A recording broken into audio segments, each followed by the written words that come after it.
Indonesia membawa 3 pilar dalam keketuaan ASEAN tahun ini, yaitu recover, rebuilding, dan juga sustainable. Melalui keketuaan ini, Bank Indonesia pun mendorong konektivitas pembayaran dan penggunaan mata uang lokal dengan negara-negara di wilayah ASEAN.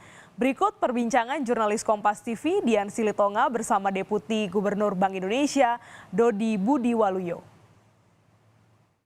Indonesia kembali didapuk menjadi ketua dalam keketuaan ASEAN 2023. Pertemuan pertama tingkat deputi Bank Sentral dan juga Keuangan sudah berlangsung.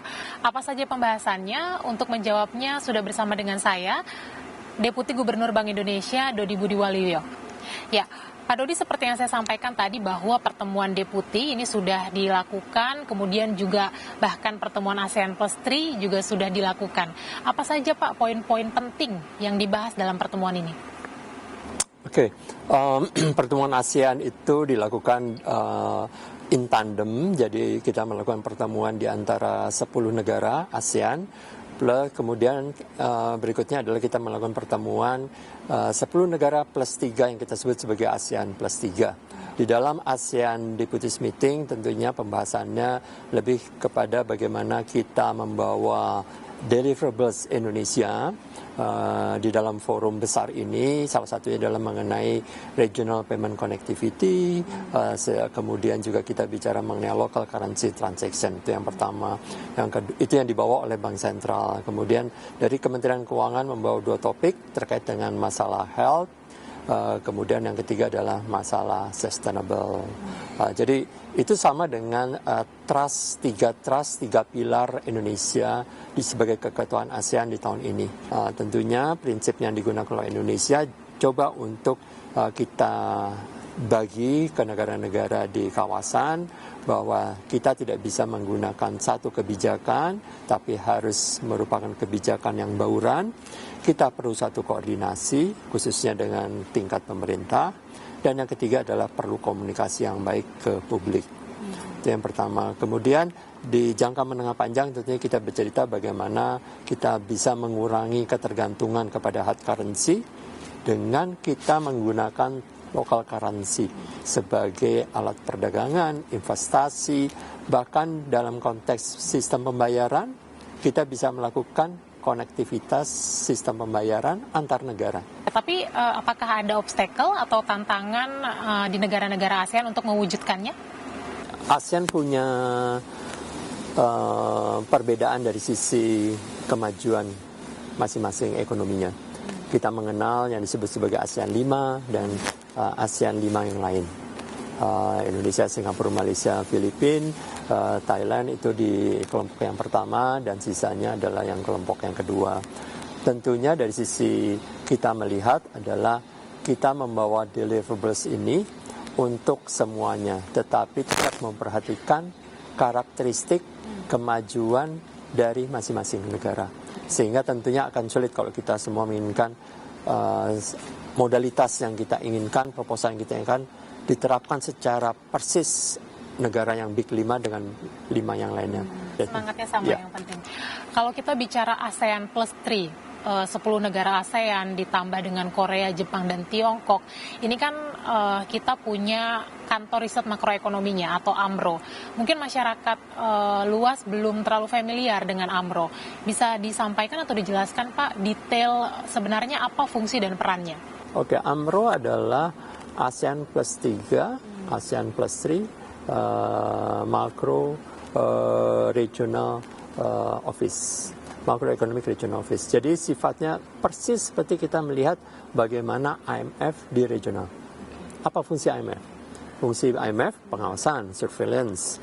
Fungsi IMF juga adalah melakukan assessment tentang kondisi masing-masing negara. Fungsi IMF juga adalah memberikan rekomendasi kebijakan atas hasil assessment tadi. Jadi ibaratnya IMF adalah semacam dokter untuk pasien, yaitu seluruh negara. Nah, sama dengan yang di IMF, AMRO adalah melakukan seperti itu. Nah, AMRO ini karena merupakan ASEAN plus 3 itu kemudian menjadi semacam financing seandainya diperlukan oleh kawasan. Sebenarnya bukan plus 3, itu tiga, dan sebenarnya semua negara mengambil peran, tetapi yang tiga itu mengambil posisi yang lebih banyak dari sisi sumbangan kontribusi pendanaannya, yang disebut sebagai CMIM. CMIM adalah bentuk financing untuk Kerjasamanya ya Pak? Untuk di kawasan. Dokternya ada, AMRO, obatnya adalah CMM tadi. Sudah dilakukan pertemuan, tetapi saya juga ingin bertanya, meskipun tadi Pak Dodi sudah menjelaskan panjang lebar, apakah juga termasuk menjelaskan detail soal inisiatif kerjasama ke depan terkait dengan AMRO? Ya, ini semua adalah bagian yang akan menjadi apa istilahnya homeworknya bagi AMRO untuk meningkatkan kualitas fungsinya mereka sebagai dokter.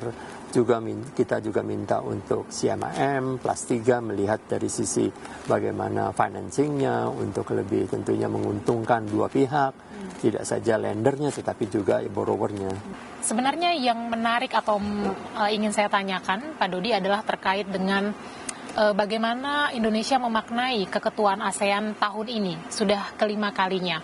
Apakah ada yang berbeda, apalagi dipilih menjadi ketua dalam kondisi pasca pandemi, kemudian juga ada gejolak ekonomi global. Bagaimana Bank Sentral melihat ini? Kita baru saja dengan G20 2022. Sebenarnya apa yang kita lakukan untuk ASEAN sebenarnya membawa apa yang kita lakukan di G20 secara global kita bawa ke regional. Jadi artinya kita mencoba untuk bagaimana mengimplementasikan, quote unquote, mengimplementasikan beberapa hal yang kita bahas, kita sepakati di global untuk di kawasan. Jadi sebenarnya bagi Bank Sentral tentunya adalah ini lebih bagus dalam konteks secara bersama, karena ASEAN adalah solidaritas, ASEAN adalah menuju kepada connected dan inclusion.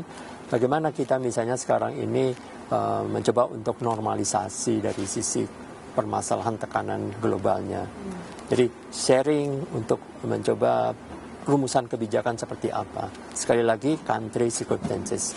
Apa yang dilakukan Bank Indonesia beda dengan yang dilakukan oleh bank sentral negara lain. Tetapi kita memberikan list daripada kebijakan-kebijakan apa yang bisa menjadi referensinya mereka.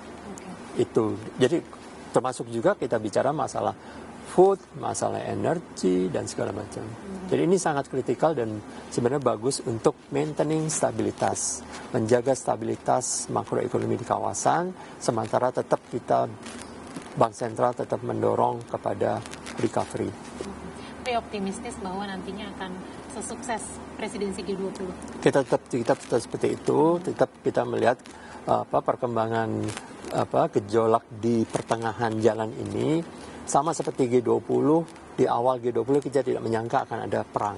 Ya. Di pertengahan jalan ada perang. Kemudian itu semua merubah dinamika daripada pembahasan.